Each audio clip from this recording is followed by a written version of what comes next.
Good morning, students. So today we will continue your second problem under your estimation sheet or tenders or quotations. Okay, your second problem we are solving. The following figures relate to the cost of manufacturing electric fans for a period of 3 months ending 31st March 2015. Prepare a cost sheet from the following. Okay, so what they have done, they have prepared the electric fans. They are manufacturing electric fans, and these are the charges for the electric fans what they have manufactured. Okay, so completed stock is nothing but your finished stock which will go after your cost of production. Your stock of raw materials, your opening stock will add, you will add, and the closing stock will be deducted. You will take it under your direct material. Factory wages is nothing but your direct wages. So direct wages directly it will go to your direct wage. Indirect charges will go to factory overhead. Material purchased will go to your direct material, and sale will go to your sales or selling price. Now this number of fans manufactured during the 3 months. These 3 months, how much fans they manufactured is 3000 fans they have manufactured. Okay. So now you have to prepare a cost sheet showing for 3000 fans what are the charges. Next, what they are asking, prepare a statement showing the cost per fan and the price to be quoted for 750 fans to realize the same percentage of profit as was realized during the 3 months referred to the above, assuming the same conditions. So all these charges are for 3000 fans which is manufactured. So you have to put a quotation for 750 fans. Okay. So the solution is like this. I have prepared a cost sheet for 3000 units now. Okay. So cost sheet is very easy. I know everybody can solve this problem. Cost sheet. I will take you, just see the cost sheet here. I don't want anybody to copy it down. Please try it by doing yourself. That is how you will start learning. So what I have done, the direct materials, I have the opening stock. Direct materials purchase of raw material is 32,500. The opening stock and the closing stock will be taken. The final amount will be taken under the total column. I am doing for 3000 units. Please remember to write your number of units produced is 3000 units. I have forgotten, but I want you to write. So you will have your direct wages. Direct wages in this particular problem is called as your factory wages. So factory wages, do not get confused. For your estimation, if it is factory wages, you have to assume it as direct wage. Okay. So coming back, it is prime cost. You do not have direct expenses. So you will write it nil if at all you write. If not, you can skip that particular step. So you will have your prime cost. Once your prime cost is done, your factory overhead comes. So under factory overhead, you have your indirect charges. So indirect charges will be taken. The total of prime cost with factory overhead is called as factory cost or works cost. After that, you will have your office and administration overhead, which is nil. So the same amount is called as production cost.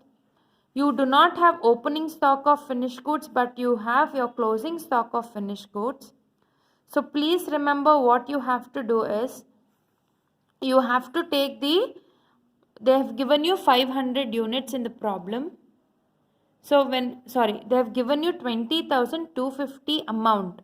So what you will do is 20,250 divided by 40 rupees 50 paisa gives you 500 units. So when you deduct, you will have your production cost of goods sold. So after that, you will have your selling and distribution overhead, which is nil. So your total cost. So total cost, you do not have, your sales is given. So you deduct your total cost, you will have your profit. I have not written here, but you will write it as profit. Okay. Now keeping the same thing into your mind, you have to prepare 750 units quotation. So I have given a heading estimated cost sheet, that is for 750 fans. Okay. Now you have to remember your points to be remembered, those theory things which is very very very important.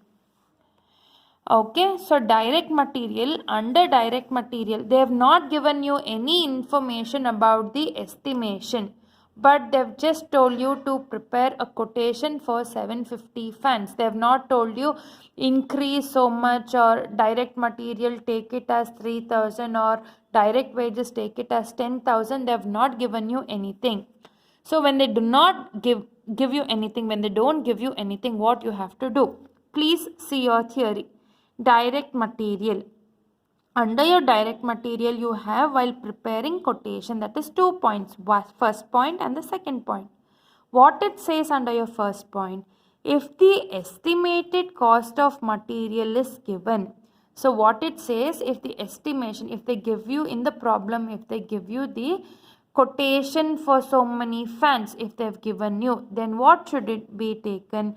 It shall be taken without any further adjustments. Okay, what does your second point say?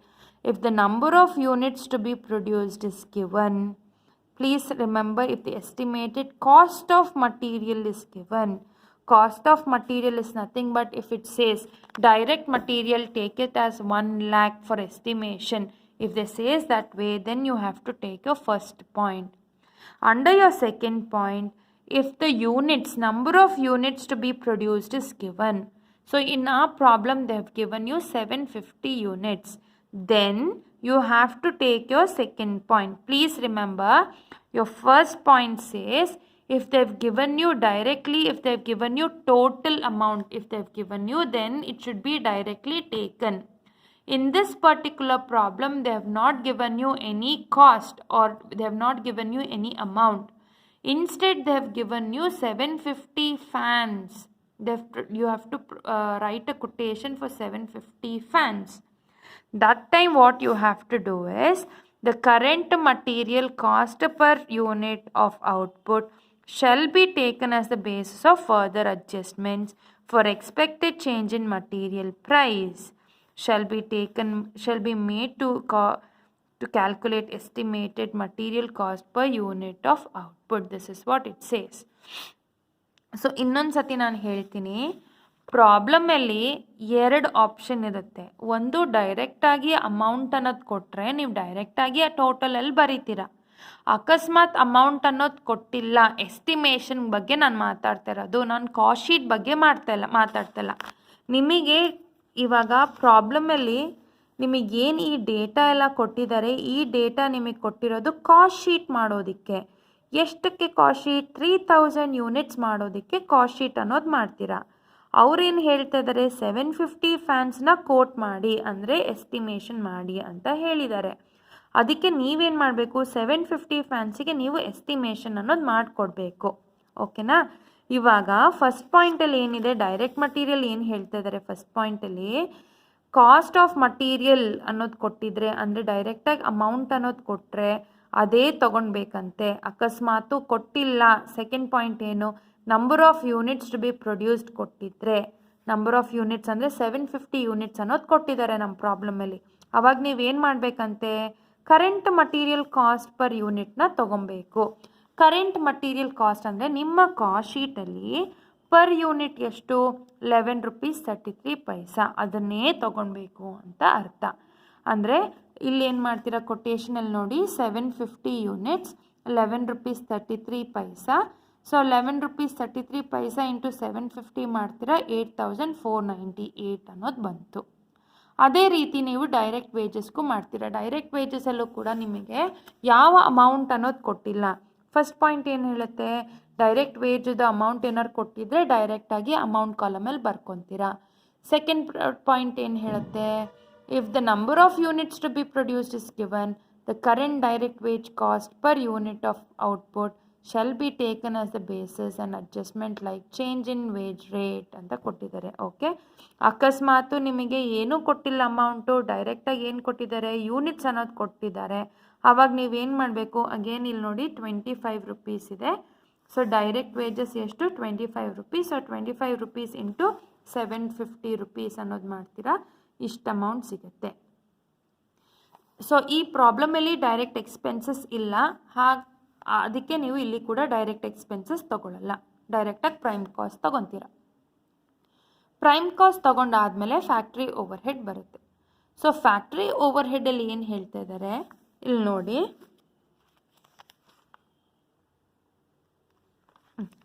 Factory over ಹೆಡ್ಡಲ್ಲಿ adjustment ನೋಡಿ. Where quantity of output is given, quantity of output is nothing but 750 units ಅನ್ನೋದು ಕೊಟ್ಟಿದ್ದಾರೆ. ಅವಾಗ formula ಏನು?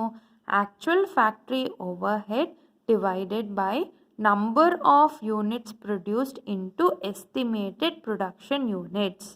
Actual ಅಂತಂದರೆ cost ಶೀಟದು, number of units produced ಅಂತಂದರೆ cost ಶೀಟದ number of units produced. Estimation is nothing but quote, ನೀವು 750 ಫ್ಯಾನ್ಸ್ ಏನು ಕೋಟ್ ಮಾಡ್ತೀರಾ ಅವ್ರು ಎಸ್ಟಿಮೇಷನ್ ಮಾಡ್ತೀರಾ ಅದನ್ನು ನೀವು ಬರಿಬೇಕಾಗತ್ತೆ. ಸೊ ಇಲ್ಲಿ ನೋಡಿ ನಾನು ಅದನ್ನೇ ಮಾಡಿದ್ದೀನಿ. Indirect charges actual factory overhead divided by number of units produced into estimated production units. So actual factory over head ಅಂತಂದರೆ ಕಾಸ್ಟ್ ಶೀಟದ ಫ್ಯಾಕ್ಟ್ರಿ ಓವರ್ ಹೆಡ್ ಎಷ್ಟಿದೆ? 12,500. ಸೊ 12,500 ಎಷ್ಟು ಯೂನಿಟ್ಸ್ಗೆ? 3,000 ಯೂನಿಟ್ಸ್ ಇಂಟು ಎಷ್ಟು ಯೂನಿಟ್ಸ್ ನೀವು ಎಸ್ಟಿಮೇಟ್ ಮಾಡ್ತಾಯಿದ್ದೀರಾ? 750 ಯೂನಿಟ್ಸ್ಗೆ ಮಾಡ್ತಾಯಿದ್ದೀರಾ. ಸೊ ಕ್ಯಾಲ್ಕುಲೇಟ್ ಮಾಡಿದಾಗ ನಿಮಗೆ 3,125 ಬರುತ್ತೆ. ಎಷ್ಟು ಯೂನಿಟ್ಸ್ಗೆ? 750 ಯೂನಿಟ್ಸ್ಗೆ. So 1 ಯೂನಿಟ್ಗೆ ಎಷ್ಟು ಬಂತು? 4 ರೂಪೀಸ್ 17 ಪೈಸಾ ಆಯಿತು. ಸೊ ಟೋಟಲ್ ತೊಗೊತೀರಾ, ಅದನ್ನು ಫ್ಯಾಕ್ಟ್ರಿ ಕಾಸ್ಟ್ ಅಂತ ಕರಿತೀರಾ ಅಥವಾ ವರ್ಕ್ಸ್ ಕಾಸ್ಟ್ ಅಂತ ಕರಿತೀರಾ. ಸೊ ಇದನ್ನು ಟೋಟಲ್ ಅಂತ ಬಂತು. ಸೊ ಬಂದಾದಮೇಲೆ ಪ್ರಾಬ್ಲಮಲ್ಲಿ ಇಲ್ಲಿ ತಲೆಯಲ್ಲಿ ಇಟ್ಕೊಬೇಕು, ಓಪನಿಂಗ್ ಸ್ಟಾಕ್ ಕ್ಲೋಸಿಂಗ್ ಸ್ಟಾಕ್ ನಿಮ್ಮ ಕಾಸ್ಟ್ ಶೀಟಲ್ಲಿದೆ, ಅದನ್ನು ನೀವು ಇಲ್ಲಿ ತೊಗೊಳ್ಳೋ ಹಾಗಿಲ್ಲ. ಓಕೆನಾ? ಸೊ ನೆಕ್ಸ್ಟ್ ಏನು ಬರುತ್ತೆ? Office and administration overhead nil ಇದೆ.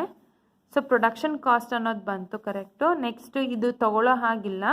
ಸೆಲ್ಲಿಂಗ್ ಆ್ಯಂಡ್ ಡಿಸ್ಟ್ರಿಬ್ಯೂಷನ್ ಕೂಡ ನಿಲ್ ಇರೋ ಕಾರಣ ನಾವಿಲ್ಲಿ ಏನು ವರ್ಕ್ಸ್ ಕಾಸ್ಟ್ ಇದೆ ಅದನ್ನೇ ನಾವಿಲ್ಲಿ ಟೋಟಲ್ ಕಾಸ್ಟ್ ಅಂತ ಕರಿತೀವಿ. ಯಾಕೆ ಅಂತಂದರೆ ನಮಗೆ ಇಲ್ಲಿ ಯಾವ office and administration overhead ಇಲ್ಲ, selling and distribution overhead ಕೂಡ ಇಲ್ಲ, ಅದಕ್ಕೆ. ಓಕೆನಾ? So coming back, total cost ಅನ್ನೋದು ತೊಗೊತೀರಾ. ಇಲ್ಲಿ ಒಂದು 2 ರೂಪೀಸ್ 3 ರೂಪೀಸ್ ಚೇಂಜಸ್ ಇದೆ ನಿಮ್ಮ ಟೆಕ್ಸ್ಟ್ ಬುಕ್ ಕಂಪೇರ್ ಮಾಡಿದ್ರೆ. ಬಟ್ ನೀವೇನು ವರಿ ಮಾಡ್ಕೊಬೇಡಿ, ನೀವು ಇದೇ ಅಮೌಂಟ್ನ ಇಲ್ಲಿ ತೊಗೊಳ್ಬೇಕಾಗತ್ತೆ, ಇದೇ ಅಮೌಂಟ್ನ ತೊಗೊಳ್ಬೇಕಾಗತ್ತೆ. ಓಕೆನಾ? 1 ಪೈಸಾ ಆಚೆ ಈಚೆ ಆಗ್ಬೋದು ಅಷ್ಟೇ, ಪರವಾಗಿಲ್ಲ, ಅದನ್ನೇ ತೊಗೊಳ್ಳಿ. ಸೊ ಟೋಟಲ್ ಕಾಸ್ಟ್ ಅನ್ನೋದು ತೊಗೊಂಡು ಸೇಲ್ಸ್ ಅನ್ನೋದು ಏನು 750 ಯೂನಿಟ್ಸ್ಗೆ ಸೇಲ್ ಮಾಡಿ ಅಂತಲೂ ಕೊಟ್ಟಿದ್ದಾರೆ. ಸೊ ನಾವಿವಾಗ ಏನು ಮಾಡಬೇಕು? ಕ್ಯಾಲ್ಕುಲೇಷನ್ ಆಫ್ ಪ್ರಾಫಿಟ್ ಅನ್ನೋದು ಮಾಡಬೇಕು. ಅವ್ರು ಏನು ಹೇಳಿದ್ದಾರೆ ನಿಮ್ಮ ಕ್ವೆಶ್ಚನಲ್ಲಿ ಕೊಟ್ಟಿದ್ದಾರೆ ನೋಡಿ, ಕ್ಲಿಯರಾಗಿ ಏನು ಕೊಟ್ಟಿದ್ದಾರೆ ಅಂತಂದರೆ, to realize the same percentage of profit as was realized during the 3 months referred to the above assuming the same conditions ಅಂತ ಕೊಟ್ಟಿದ್ದಾರೆ. ಅಂದರೆ ನಿಮ್ಮ ಕಾಸ್ಟ್ ಶೀಟ್ ಪ್ರಕಾರ ನೀವು ಎಷ್ಟು ಪರ್ಸೆಂಟೇಜ್ ಆಫ್ ಪ್ರಾಫಿಟ್ ತೊಗೊಂಡಿದ್ದೀರಾ ಅಷ್ಟೇ ಪರ್ಸೆಂಟೇಜ್ ಆಫ್ ಪ್ರಾಫಿಟ್ ಕೂಡ ನೀವು ಎಸ್ಟಿಮೇಷನಲ್ಲಿ ತೊಗೊಳ್ಳಿ ಅಂತ ಹೇಳ್ತಿದ್ದಾರೆ. ಆವಾಗ ನೀವು ಏನು ಮಾಡಬೇಕಾಗತ್ತೆ ಅಂತಂದರೆ, formula profit divided by total cost into 100. Profit 11,250 divided by total cost 1,01,250 into 100 ಮಾಡಿದ್ರೆ 11.11%. ಯಾವುದ್ರ ಮೇಲೆ? ಟೋಟಲ್ ಕಾಸ್ಟ್ ಮೇಲೆ. ನೀವು ಡಿವೈಡೆಡ್ ಬೈ ಟೋಟಲ್ ಕಾಸ್ಟ್ ಮಾಡಿದಾಗ ನೀವು ಟೋಟಲ್ ಕಾಸ್ಟ್ ಮೇಲೆ ಮಾಡ್ತೀರಾ. ಅಕಸ್ಮಾತ್ ಕ್ವೆಶನಲ್ಲಿ ಸೇಲ್ಸ್ ಮೇಲೆ ಮಾಡಿ ಅಂತ ಕೊಟ್ಟರೆ profit divided by sales into 100 ಆಗುತ್ತೆ. ಆವಾಗ ಸೇಲ್ಸ್ ಜೊತೆ ನೀವು ಈ ಪರ್ಸೆಂಟೇಜ್ನ ತೊಗೊಳ್ಬೇಕಾಗುತ್ತೆ. ಸೊ ಇಲ್ಲಿ ಟೋಟಲ್ ಕಾಸ್ಟ್ ಕೊಟ್ಟಿದ್ದಾರೆ, ಏನು ಕೊಡೋದೇ ಇರಬೇಕಾದ್ರೆ ಟೋಟಲ್ ಕಾಸ್ಟ್ ತೊಗೊತೀರಾ. ಅಕಸ್ಮಾತ್ ಸ್ಪೆಸಿಫೈ ಮಾಡಿದೆ ಸೇಲ್ಸ್ ಮೇಲೆ ಅಂತ ಸ್ಪೆಸಿಫೈ ಮಾಡಿದ್ರೆ ಸೇಲ್ಸ್ ಮೇಲೆ ನೀವು ತೊಗೊಳ್ಬೇಕಾಗುತ್ತೆ. ಸೊ ಟೋಟಲ್ ಕಾಸ್ಟ್ ಇಂಟು 11.11% ಮಾಡಿದಾಗ 3,375 ಅನ್ನೋದು ಬಂತು. ನಿಮಗೆ ಅಲ್ಲಿ 73 ಅನ್ನೋದು ಬಂದ್ರೂ ಪರವಾಗಿಲ್ಲ, it is still correct. Okay, so ಇದನ್ನೇ ಸೇಮ್ ಬರ್ತೀರಾ. ಸೇಲ್ಸ್ ಅನ್ನೋದು ಇದೆರಡು ಟೋಟಲ್ ತೊಗೊಂಡು ಬರೀತೀರಾ. This is how your quotation is done. I will repeat once again. ಪ್ರಾಬ್ಲಮಲ್ಲಿ ನಿಮಗೆ ಕಾಸ್ಟ್ ಶೀಟ್ ಮಾಡಿ ಅಂತ ಹೇಳಲ್ಲ, ಆದರೆ ನಾನು ನಿಮಗೆ ಕಾಸ್ಟ್ ಶೀಟ್ ಏನಕ್ಕೆ ಮಾಡಿಸೋದು ಅಂತಂದರೆ ನಿಮ್ಮ ಕೊಟೇಶನ್ ಈಸಿ ಆಗಲಿ ಅಂತ ನಾನು ಮಾಡಿಸ್ತಾ ಇರೋದು. ಅದಕ್ಕೆ ನಾನು ನಿಮಗೆ ಕಾಸ್ಟ್ ಶೀಟ್ ಅನ್ನೋದು ಮಾಡಿ ಅಂತ ಹೇಳ್ತಿರೋದು. ಇನ್ನೊಂದು ಮುಖ್ಯವಾದ ಏನು ಅಂತಂದರೆ, ನೀವು ಫ್ರೆಶ್ ಪೇಜಲ್ಲಿ ಮಾಡಬೇಕಾಗತ್ತೆ, ಇದೇ ರೀತಿ ಮಾಡಬೇಕಾಗತ್ತೆ. ಇಲ್ಲಿ ಕಾಸ್ಟ್ ಶೀಟು, ಇಲ್ಲಿ ಎಸ್ಟಿಮೇಷನ್, ಕೊಟೇಶನ್ ಅಂತ ಇರಬೇಕು. ಆವಾಗ ಕಂಪೇರ್ ಮಾಡೋದಕ್ಕೆ ನಿಮಗೆ ಈಸಿ ಆಗುತ್ತೆ. ನೀವು ಅರ್ಧ ಇಲ್ಲಿ ಬರೆಯೋದು, ನೆಕ್ಸ್ಟ್ ಪೇಜ್ ತಿರ್ಗಿಸೋದು, ಅದು ತುಂಬ ಕಷ್ಟ ಅನ್ನೋದಾಗುತ್ತೆ. ಓಕೆನಾ? ಸೊ ಇವಾಗ ನಾನು ನಿಮಗೆ ಹೇಳಿರೋದು ನೀವು ತಲೆಯಲ್ಲಿ ಜ್ಞಾಪಕ ಇಟ್ಕೊಬೇಕಾಯ್ತು. ಅದು ಪಾಯಿಂಟ್ಸ್ ಟು ರಿಮೆಂಬರ್ ಅನ್ನೋದು ವೆರಿ ವೆರಿ ಇಂಪಾರ್ಟೆಂಟ್. ಅದನ್ನು ಜ್ಞಾಪಕ ಇಡಲೇಬೇಕು. ಡೈರೆಕ್ಟ್ ಮಟೀರಿಯಲಲ್ಲಿ 2 ಪಾಯಿಂಟು. ಫಸ್ಟ್ ಪಾಯಿಂಟ್ ಏನು ಹೇಳ್ತಾರೆ, ಡೈರೆಕ್ಟಾಗಿ ನಿಮಗೆ ಕಾಸ್ಟ್ ಅಂದರೆ ಅಮೌಂಟ್ ಅನ್ನೋದು ಕೊಟ್ಟಿದ್ರೆ ಅಮೌಂಟ್ ಅನ್ನೋದನ್ನ ತೊಗೊತೀರಾ. ಸೆಕೆಂಡ್ ಪಾಯಿಂಟ್ ಏನು ಹೇಳುತ್ತೆ, ಅಮೌಂಟ್ ಅನ್ನೋದು ಕೊಟ್ಟಿಲ್ಲ, ಎಷ್ಟು ಯೂನಿಟ್ಸ್ ಪ್ರೊಡ್ಯೂಸ್ ಆಗಬೇಕು ಅಂತ ಕೊಟ್ಟರೆ ಎಷ್ಟು ನಂಬರ್ ಆಫ್ ಯೂನಿಟ್ಸ್ ಪ್ರೊಡ್ಯೂಸ್ ಆಗಬೇಕು ಆ ಯೂನಿಟ್ಸ್ ಜೊತೆ ಕಾಸ್ಟ್ ಶೀಟಲ್ಲಿ ಪರ್ ಯೂನಿಟ್ ಅಮೌಂಟ್ನ ಇಂಟು ಮಾಡಬೇಕು ಅಂತ ಹೇಳ್ತಾರೆ. ಸೊ ಡೈರೆಕ್ಟ್ ವೇಜಸಲ್ಲೂ ಕೂಡ ಅದೇ ರೀತಿ. ಫಸ್ಟು ಡೈರೆಕ್ಟ್ ವೇಜಸ್ದು ಅಮೌಂಟ್ ಕೊಟ್ಟರೆ ಡೈರೆಕ್ಟಾಗಿ ಬರೀತೀರಾ. ಡೈರೆಕ್ಟ್ ವೇಜಸ್ದು ಅಮೌಂಟ್ ಕೊಟ್ಟಿಲ್ಲ ಅಂತ ನಂಬರ್ ಆಫ್ ಯೂನಿಟ್ಸ್ ಪ್ರೊಡ್ಯೂಸ್ ಕೊಟ್ಟರೆ ಅದು ಇಂಟು ಡೈರೆಕ್ಟ್ ವೇಜ್ ಕಾಸ್ಟ್ ಶೀಟದು ಪರ್ ಯೂನಿಟ್ ಮಾಡ್ತೀರಾ. ಪ್ರೊಡಕ್ಷನ್ ಅಥವಾ ಫ್ಯಾಕ್ಟ್ರಿ ಆರ್ ವರ್ಕ್ಸ್ ಓವರ್ ಹೆಡ್ಡಲ್ಲಿ 2 ಏನು ಅದು, ಕ್ವಾಂಟಿಟಿ ಆಫ್ ಔಟ್ಪುಟ್ ಕೊಟ್ಟಾಗ ಇದು formula, quantity of output is not given ಅಂತಂದರೆ ಇದು ಫಾರ್ಮುಲಾ, 2 ಕೊಟ್ಟಿಲ್ಲ ಅಂತಂದರೆ ಡೈರೆಕ್ಟ್ ವೇಜಸ್ ಬೇಸಸ್ ಮೇಲೆ ತೊಗೊಳ್ಬೇಕು. ಆಫೀಸ್ ಆ್ಯಂಡ್ ಅಡ್ಮಿನಿಸ್ಟ್ರೇಷನ್ಗೂ ಕೂಡ ಅದೇ ರೀತಿ. ಯೂನಿಟ್ಸ್ ಕೊಟ್ಟಾಗ ಇದು ಫಾರ್ಮುಲಾ, ಯೂನಿಟ್ಸ್ ಕೊಡದೇ ಇದ್ದಾಗ ಇದು ಫಾರ್ಮುಲಾ. ಸೆಲ್ಲಿಂಗ್ ಆ್ಯಂಡ್ ಡಿಸ್ಟ್ರಿಬ್ಯೂಷನ್ಗೂ ಕೂಡ ಅದೇ ರೀತಿ. ಯೂನಿಟ್ಸ್ ಕೊಟ್ಟಾಗ ಇದು ಫಾರ್ಮುಲಾ, ಕೊಡದೇ ಇದ್ದಾಗ ಇದು ಫಾರ್ಮುಲಾ. 2 ಬಗ್ಗೆ ಏನೂ ಇನ್ಫಾರ್ಮೇಷನ್ ಕೊಟ್ಟಿಲ್ಲ ಅಂತಂದರೆ ನೋಡಿ ಸೇಲ್ಸ್ ಮೇಲೆ ತೊಗೊಬೇಕು ಅಂತ ಕೊಟ್ಟಿದ್ದಾರೆ. ಸೊ ಇದನ್ನು ನೀವು ಫಸ್ಟ್ ಅರ್ಥ ಮಾಡ್ಕೊಳ್ಳಿ. ಫಸ್ಟ್ ಪ್ರಾಬ್ಲಮ್ ನಾನು ಮಾಡಿದ್ದೀನಿ, ಸೆಕೆಂಡ್ ಪ್ರಾಬ್ಲಮ್ ಕೂಡ ಇವತ್ತು ಮಾಡಿ ಮುಗಿಸಿದ್ದೀನಿ. ಸೊ ನೀವು ಅರ್ಥ ಮಾಡ್ಕೊಳ್ಳಿ ಹೆಂಗೆ ಮಾಡೋದು ಅಂತ. ಸೊ ನಿಮಗೆ 17th ಕಾಲೇಜ್ ಶುರು ಆಗುತ್ತೆ ಅಂತ ಹೇಳಿದ್ದೆ, ಆದರೆ ಫೈನಲ್ ಇಯರ್ಸಿಗೆ ಮಾತ್ರ ಶುರು ಆಗುತ್ತೆ. ಸೊ 17th ಕೋವಿಡ್ ಟೆಸ್ಟ್ ಅನ್ನೋದು ನಮ್ಮ ಕಾಲೇಜಲ್ಲೇ ನಡೀತು. ಸೊ ಎಲ್ಲರೂ ಕಂಪಲ್ಸರಿ ಬಂದು ಮಾಡಿಸ್ಕೊಂಡಿದ್ದಾರೆ.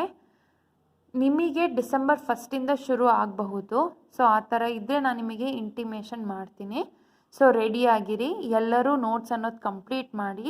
ಎಷ್ಟೋ ಜನರು ನಂಗೆ ನೋಟ್ಸ್, ಬಾಯ್ಸ್ ಅಂತೂ ಯಾರೂ ನನಗೆ ನೋಟ್ಸ್ ಸಬ್ಮಿಟ್ ಮಾಡಿಲ್ಲ.